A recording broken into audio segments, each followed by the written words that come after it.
studien till skolans monter återigen, där vi nu ska prata lite om erfarenheter av möten i Rosengård. Med mig här hos Tove Livendal, politisk chefredaktör på Svenska Dagbladet och också författare till den här boken som vi kommer att säga som heter I rörelse, möten i Rosengård 10 år senare. Och sen så har jag också Anna Heide med mig ifrån, som är CSR-ansvarig på Malmö kommunala bostadsbolag. Hej! Varmt välkomna hit. Som sagt, för 10 år sedan så kastades det sten i Rosengård och landet rörigt. Och Tove, du märker till det och bestämde dig för att försöka ta dig bakom tidens rubrik. Du tänkte dig först ett studiebesök, har jag förstått, i Rosengård, men du blev kvar då i 5 veckor utan den. Vad var det som drev dig och vad var det som så att säga, vad var det som drev dig att skriva boken?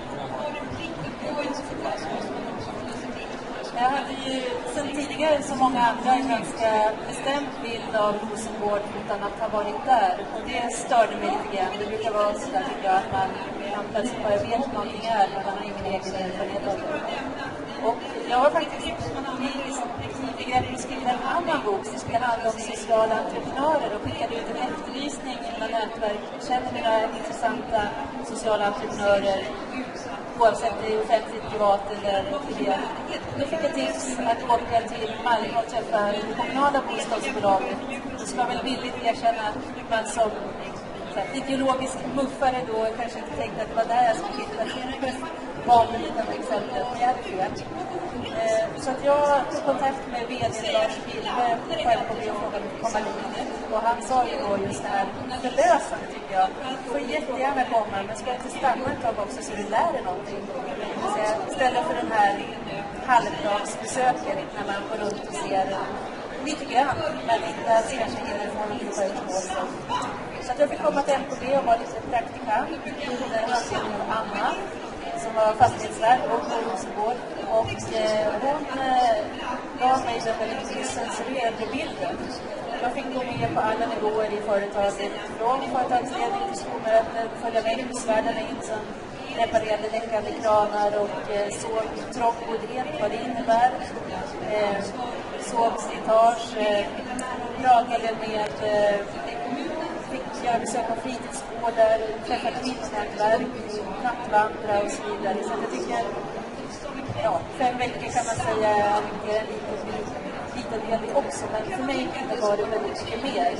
Och kom därifrån med en mycket mer komplex bild av både området och integrationsfrågorna. Så att det var där det började. Den här boken som jag skrivit nu är ju, och det tar också mycket utav intervjuer och träffar individer. Vad är det för skillnad du ser och har sett i de här mötena? Du har också följt ett litet av intervjuer. Det är samma individer du möter 10 år senare. Det är en väldigt stor skillnad. Dels är det så att jag intervjuade ett antal unga personer som gick i skolan. En del var bara 12-13 år, men de andra gick då i program. Och för mig så är det så viktigt därför att deras berättelser kommer väldigt sällan fram när vi talar om området eller människorna som bor här, deras potential. De har andra tagit sig vidare idag och gjort rätt fantastiska resor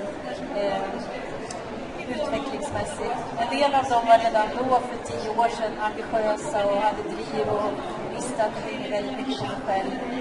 Medan 3 av dem som jag träffade var verkligen illa däran. De var så problematiska att de fick gå i en separat skolbyggnad av inte från de andra eleverna därför att de var så pass problematiska. Det var kriminalitet, det var droger och utagerande som inte fungerade.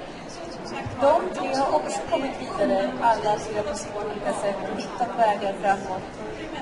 Så det är naturligtvis för mig kanske har varit det mest omvälvande upplevelsen. Men sen ska man också säga att området Rosengård har genomgått också väldigt mycket förändring.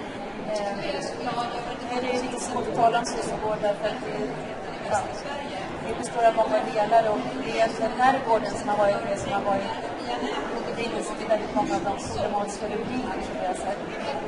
Men för 10 år sedan så ansågs det området vara förlorat. Det fanns faktiskt inga ljuspunkter där då. Idag är det ett helt annat område. Det är väldigt mycket MKB som vi kan få berätta om har gjort remarkabla insatser på 2 av de stora gårdarna. Och nu har precis en privat aktör gått in och köpt 867 lägenheter med väldigt långsiktigt fokus. Haft en bra start, börjat anställa miljövärden för området och jobbar precis med samma intentioner som har gjort MKB så framgångsrika. Så att idag finns det inget hopplöst område kvar på Rosengård. Det är faktiskt väldigt stort idag. Det var fastighetsvärde då i Rosengård.